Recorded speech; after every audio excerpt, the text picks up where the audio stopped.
Khalid, أنت معنا دائما. Dans moins de 11 mois, la fête africaine va revenir sur scène avec ses buts, avec son ambiance, avec l'engouement qui est autour. L'objectif, ce sera aller loin dans la compétition, n'est-ce pas, Nabil? Bah oui, pour toutes les équipes qui sont présentes, l'objectif, c'est de gagner la Coupe d'Afrique. Aujourd'hui, il y a 7, 8, 9 équipes qui peuvent gagner la Coupe d'Afrique, c'est sûr. L'équipe d'Algérie, elle reste quand même sur 2 CAN complètement ratées. Elle a fini 4e de son groupe au Cameroun. Elle a fini 4e de son groupe en Côte d'Ivoire. Donc elle doit une revanche à ses supporters.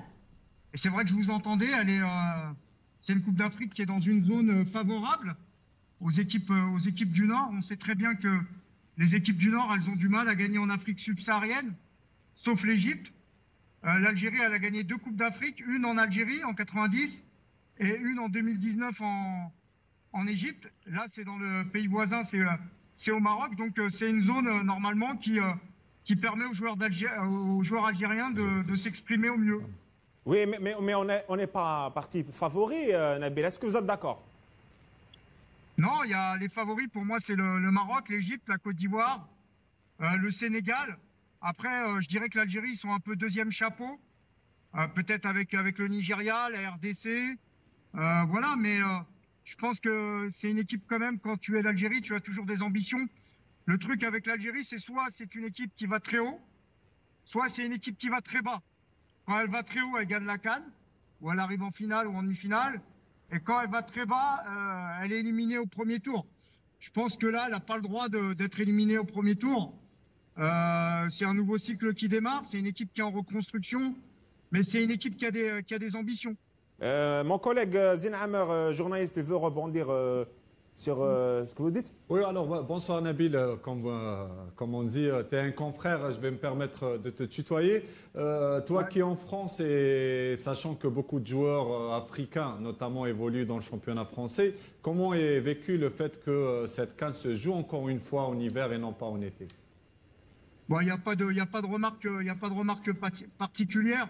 De toute façon, il y a une constante, malheureusement, avec la Coupe d'Afrique des Nations, c'est qu'on ne sait jamais quand ça va jouer. C'est programmé, c'est déprogrammé. Donc, les joueurs, c'est juste que je pense que globalement, s'il y avait les histoires de climat, ils préféreraient jouer l'été. Parce qu'il faut dire la vérité, dans certains coins de l'Afrique, tu ne peux pas jouer l'été. Donc là, c'est en hiver, donc c'est un climat qui est plus tempéré. Donc, pour les joueurs, c'est mieux. Mais par contre, ça les met en difficulté avec leur club. Ça les met aussi en difficulté parfois sur les contrats. Par exemple, quand vous êtes des clubs, vous voulez recruter des joueurs.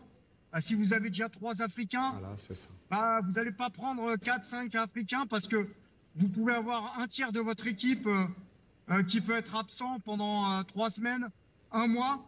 Moi, je préfère la Coupe d'Afrique en été, mais il y a les paramètres du climat qui rentrent en ligne de compte. Et puis là, au Maroc, au départ, c'était prévu en été, mais il y a eu la Coupe du Monde des clubs qui a été imposée par la FIFA. Donc, ça a rebasculé en hiver. Bon, les joueurs, de toute façon, ils sont habitués, ils vont venir et vont essayer de faire leur travail, c'est tout. Hein.